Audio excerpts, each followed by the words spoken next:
Good evening and welcome to Late Night Review. We talk about what's happening and what's not. I'm Jack Overbeck. And I'm Ethan Dennis, and here are tonight's top stories. We begin tonight with some breaking news. We're getting reports of a little girl in California who, despite inhaling marijuana, listening to Tupac before he made music, and being complicit in the war on drugs, thought she could be president. That little girl was her. That's right. California Senator Kamala Harris did indeed announce today that she is dropping out of the 2020 presidential race. She was quoted as saying, "I looked around at all these wonderful candidates surrounding me, and it dawned on me, I need to back out. There's got to be more room at the table for billionaire white guys who want to not be Trump but also not pay taxes." Then, of course, when asked what she wanted to do with her life now, she responded, collect $1,000 a month. Hashtag Yang Gang. Billionaire businessman Michael Bloomberg has announced that he is entering the race for president. Bloomberg, along with candidates before him like Steve Bullock and Tom Steyer, have actually wound up helping the Bernie Sanders campaign, mostly because they show us just how the one percenters really do suck.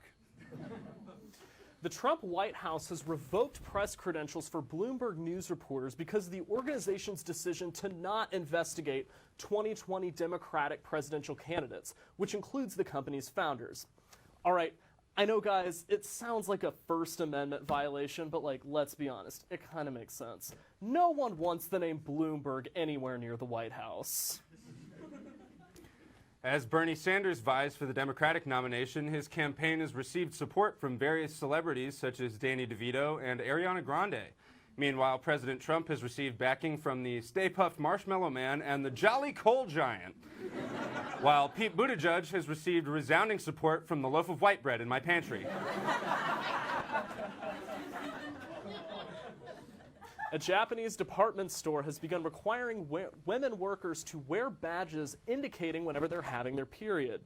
The female employees countered by suggesting that their male co-workers wear badges signaling that they're whenever they're misogynist bigots, but weirdly it never got past upper management.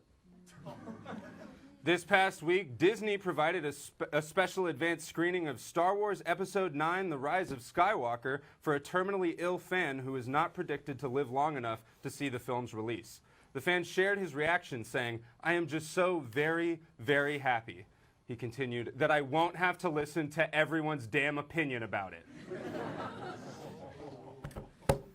Now, a stunning innovation from the world of medicine and science. Journalists at New Scientist have confirmed that as of last week, University of Maryland Medicine School professor Samuel Tischerman and his team have placed the first human in suspended animation. Here to comment, a man in suspended animation!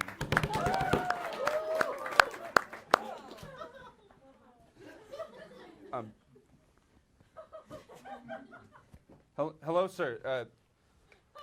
This is being hailed as a medical revolution for trauma patients. Sir, how does it feel to lead the charge into this new era?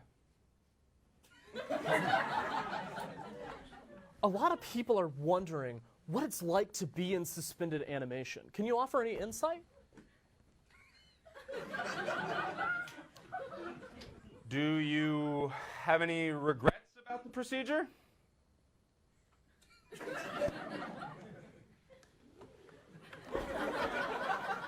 Man in suspended animation, everybody!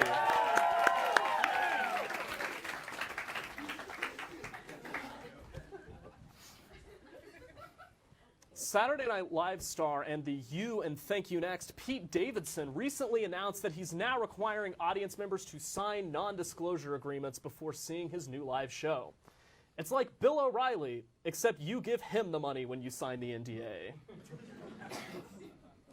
A Utah boy was asked by his substitute teacher what he was thankful for before leaving for Thanksgiving break. He said his 2 adoptive fathers, to which she responded with her opinion that homosexuality is a sin. Said the boy, "I meant the fact that I got adopted."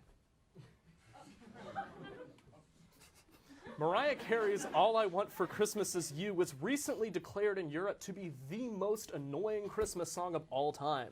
To support the movement, Michael Bublé will be releasing a new single this year. All I Want for Christmas is to not hear All I Want for Christmas Is You. This past week in Wisconsin, a toddler was miraculously spared from death when a stray bullet from a nearby gunfight was stopped by a baby shark doll inches from the sleeping child's head. The kid's parents were overjoyed. However, a distraught mama and daddy shark could not be reached for comment.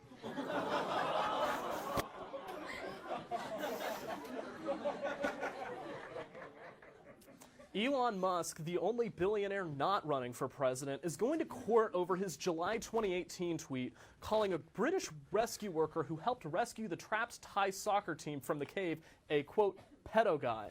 Maybe now he can use that miniature escape pod he was designing for them to navigate himself out of the hole he dug himself into. Former NFL football player Rob Gronkowski has recently received criticism for saying he would have no problem letting his son play football because he, quote, has found a way to recover from brain damage, claiming CTE is now curable, which is exactly what someone with CTE would say.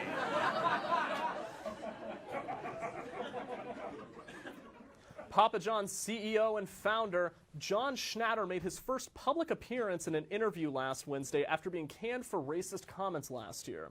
He swore revenge on new Papa John's executives, saying a day of reckoning is coming for them. Coincidentally, my body tells me that same thing every time I eat Papa John's. Some of us from Houston, some of us from Dallas, some close to Mexico. Shout out to the Valley. Watch Longhorn.